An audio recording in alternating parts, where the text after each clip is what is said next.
What's good, everybody? I appreciate you checking in. All right, let's break down this Miami game. We lost 19-34.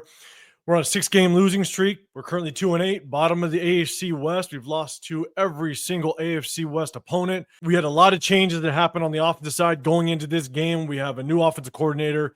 We have a new offensive line coach. Definitely a new offensive mindset going in. You could kind of just look at the stat line, and we are definitely leaning towards kind of putting that ball in the air, and we'll kind of break that down a little bit. But I want to talk about the offense. We'll talk about the defense, but then we'll also talk about just kind of where do we go moving forward.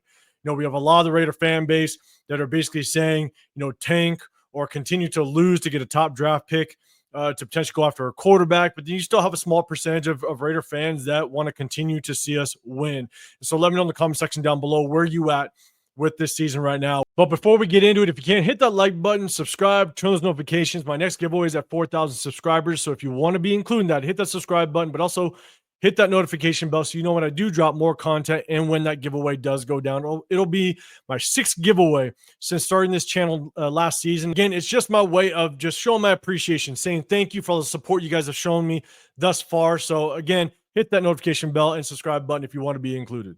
Yesterday after the game, our captain, the captain of this team, basically kind of let us know what his mindset is moving forward and what he thinks the state of this team is. And when Maxx CRosby was in the locker room, some of the reporters, they were interviewing him, and he said, point blank period, that at this point moving forward, we're just playing for pride. Just kind of take us in. I mean, obviously disappointing loss, but you got with all the injuries down your top 3 corners, it's just kind of run out of steam a little bit. Is that fair?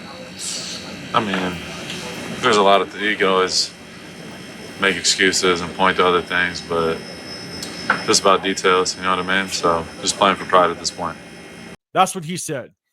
And when you're on a 6-game losing streak, you're more than halfway through this season, and you're 2-8 at this point. Again, all of our AFC West opponents are getting better. We're regressing. That's kind of where we're at this point. I mean, and take a look at all the injuries. We have nothing but injuries. We've had a ton of injuries on the offensive side. The injuries are just starting to pile up on the defensive side. You may agree or disagree, but that's kind of where we're at this point. We are playing for pride. But let's kind of break that down for just a second, right? Does that mean players are going to, stop going 100%? No. I mean, these players are still going to fight and they're still going to try. But they now know that it doesn't really matter if we win or lose. They're going to continue to go 100% because you got to remember, probably 90% of this roster are playing for a roster spot next year.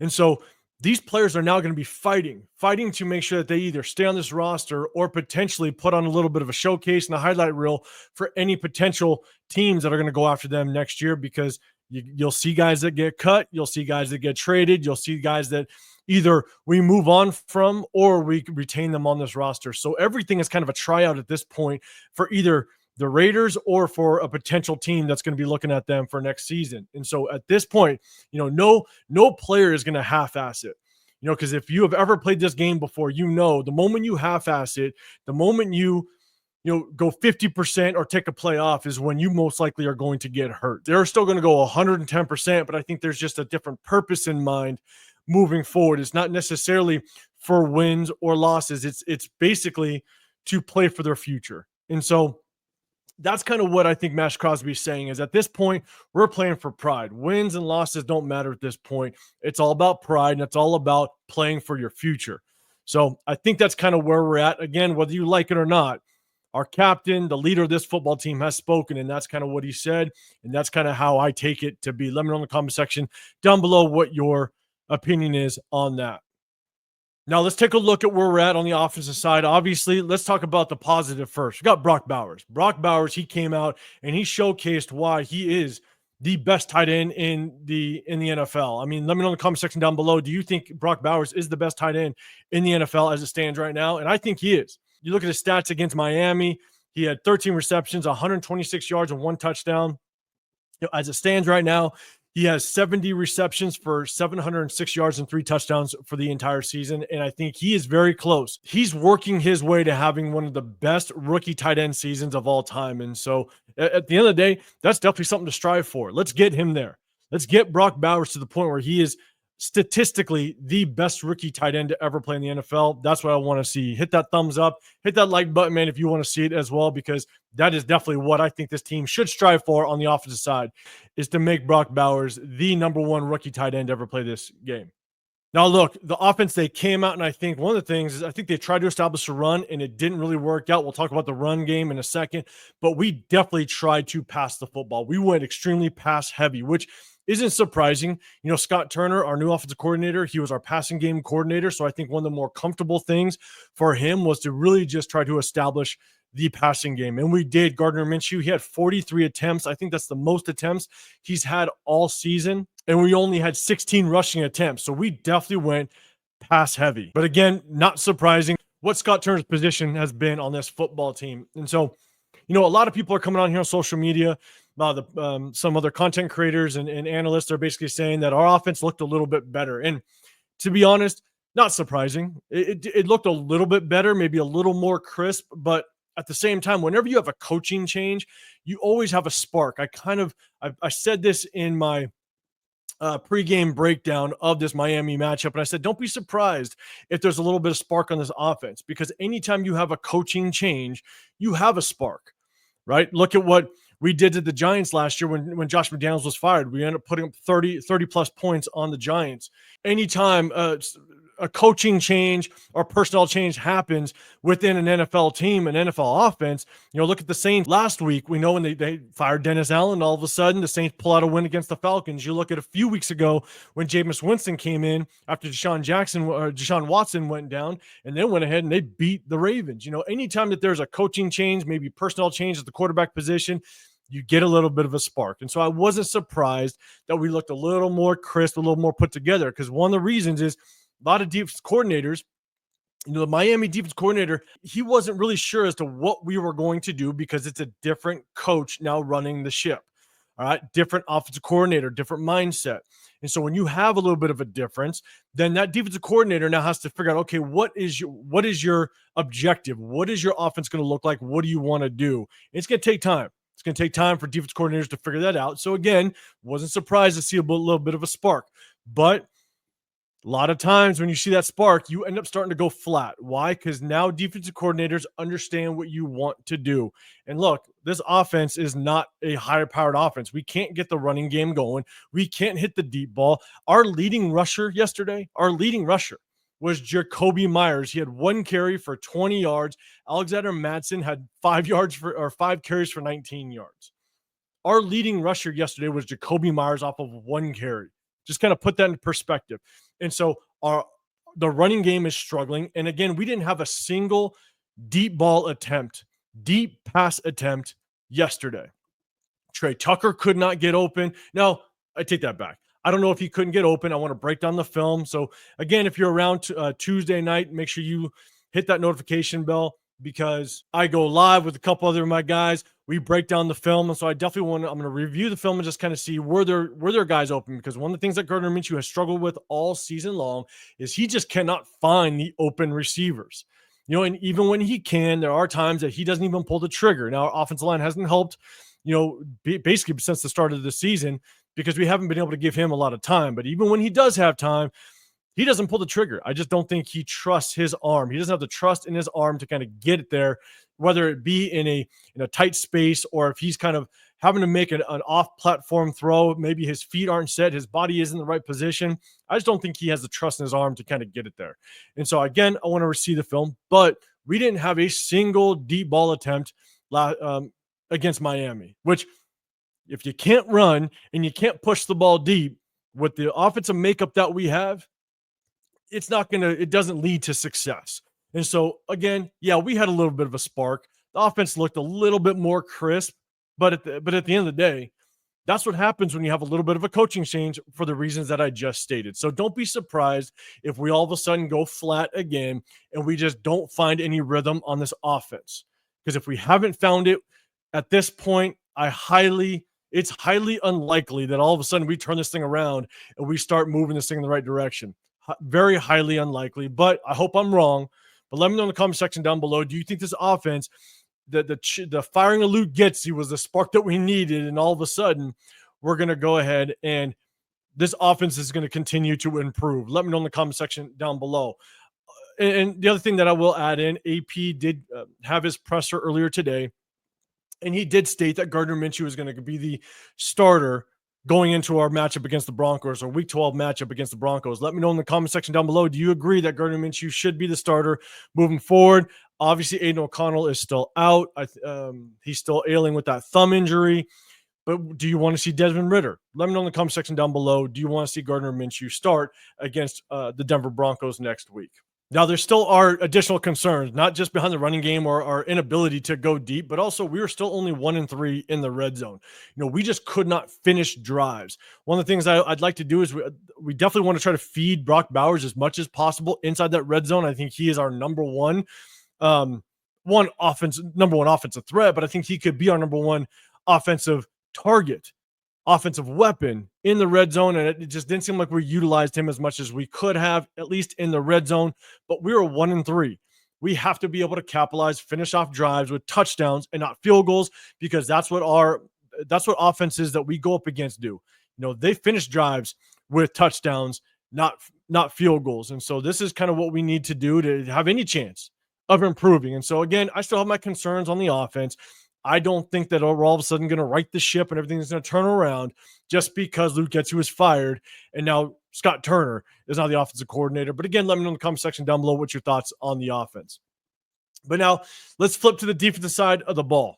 Obviously, with the defensive side, we still have a lot of injuries going on. Obviously, Jakorian Bennett went down, and we'll talk about him in just a second. But even though we have a lot of injuries, we still have some good pieces on this defense, whether it be Maxx Crosby, Robert Spillane, Isaiah Polamau, Trayvon Moehrig, Jack Jones. We still have some good pieces on this defense. But my biggest concern right now is the fact, one, Miami scored on every single drive they had except for one, which ended the half.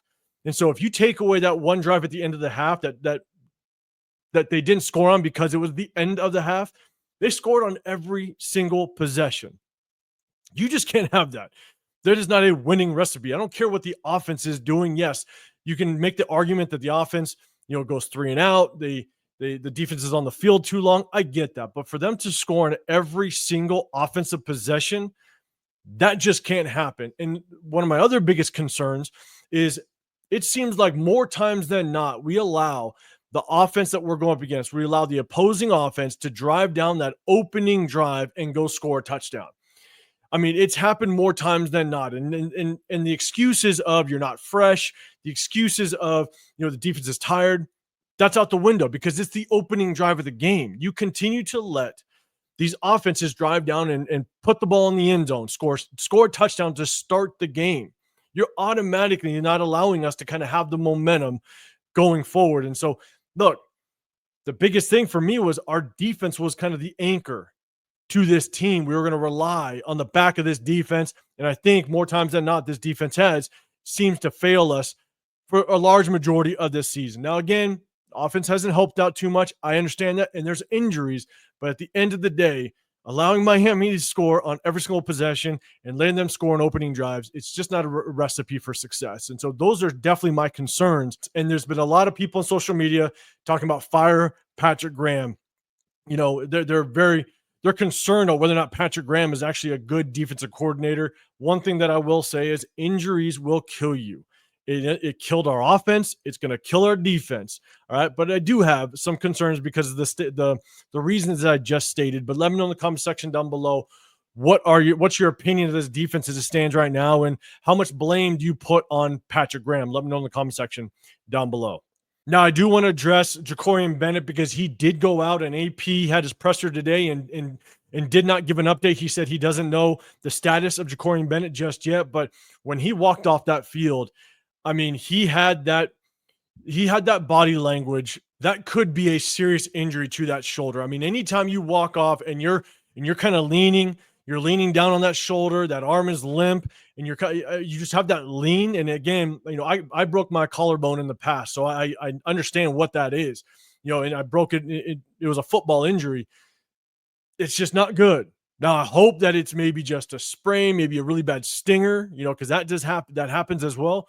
But just the body language when he was walking off that field just didn't look good. And the fact that they haven't at least given us an update, and AP still doesn't know, or maybe he does know and just doesn't want to release the information just yet, or maybe they're getting a second opinion.